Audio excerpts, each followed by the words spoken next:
बतदरीज या के बाद दीगरे दो किताबें इनकी मंजर आम पर आ गई।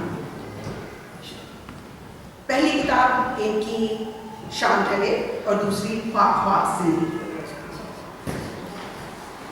इन्होंने पाकिस्तान में अपनी पंजाब यूनिवर्सिटी से ग्रेजुएशन किया। उसके बाद यहाँ लंदन आने के बाद भी इन्होंने बहुत सारी प्रोफेशनल एजुकेशन हासिल की, जिसकी वजह से इन्होंने आजकल ये प्रोफेशनल थेरेपिस्ट की हैसियत से काम कर रही हैं। मेरी मुराद है मोहतरमा फरजाना फरहत से। मैं इनसे गुजारिश करूँगी कि वो यहाँ पर आए और फरखुंदा रिजवी के बारे में अपने ख्यालात का इज़हार करें।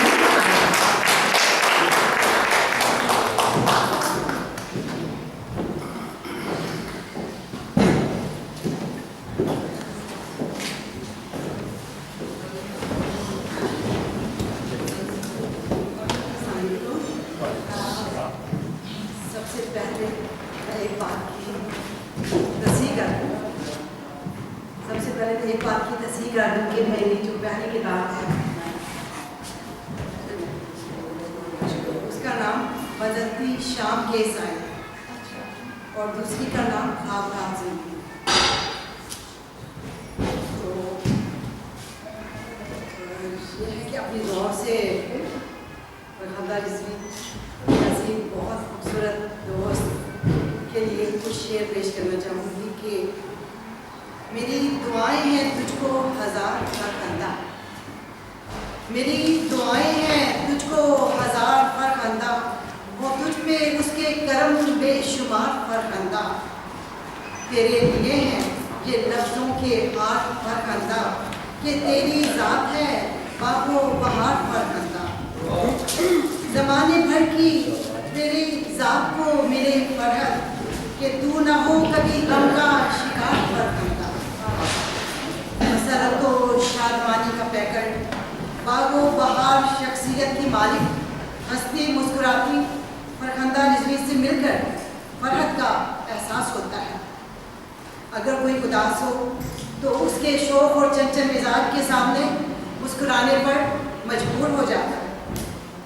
जैसा कि वो खुद अपने बारे में लिखती हैं कि मैं लफ्ज़ों के समंदर में अपना अक्स भरने की कोशिश करती हूँ।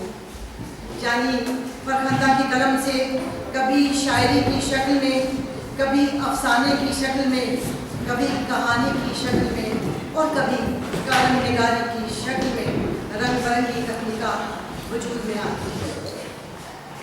फरखुंदा उर्दू अदब की खिदमत के लिए दिन रात मेहनत कर रही हैं।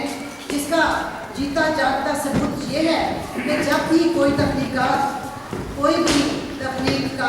उनको अपनी तख्लीक भेजता है तो ये फ़ौरन ही उस किताब पर मज़मून की शक्ल में फूल निछावर कर देते हैं।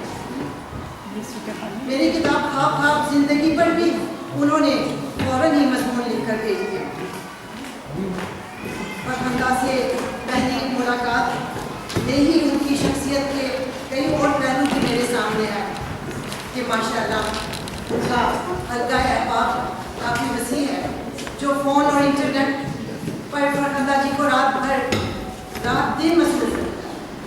फरखुंदा बेहद मेहनत और लगन के साथ काम करती हैं और वो उर्दू ज़बान की तरक्की और तरोीज के लिए बेहद मसरूफ़ रहती हैं।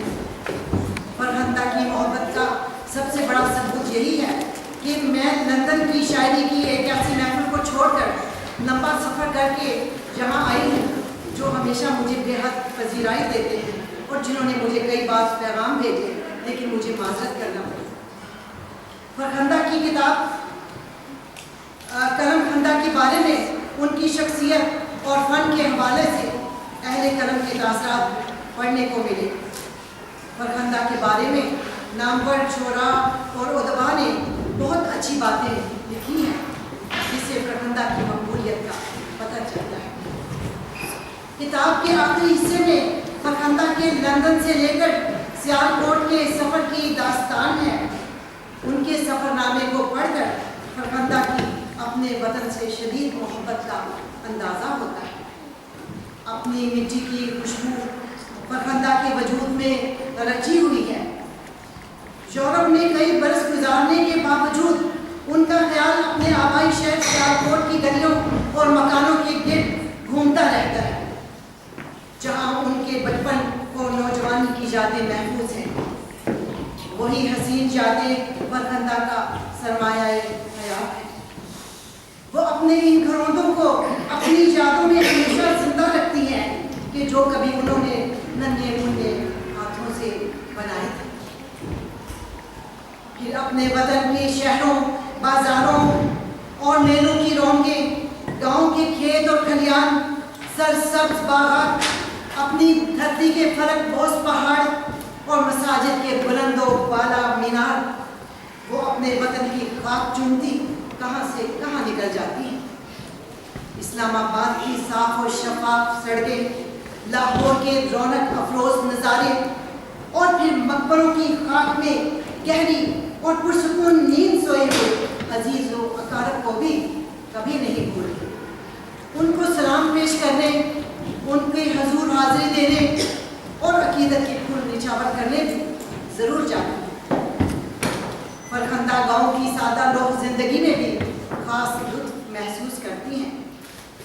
غرض یہ کہ فرخندہ نے لندن سے سفر کا آغاز کیا اور راستے میں دبئی شہر کی بھی سیر کروائی۔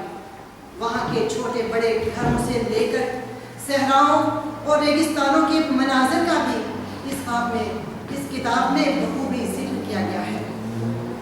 میری دعا ہے کہ وہ زندگی کے ہر سفر میں کامیاب رہیں، قلم کے موتیوں کو صفائی کرداس کی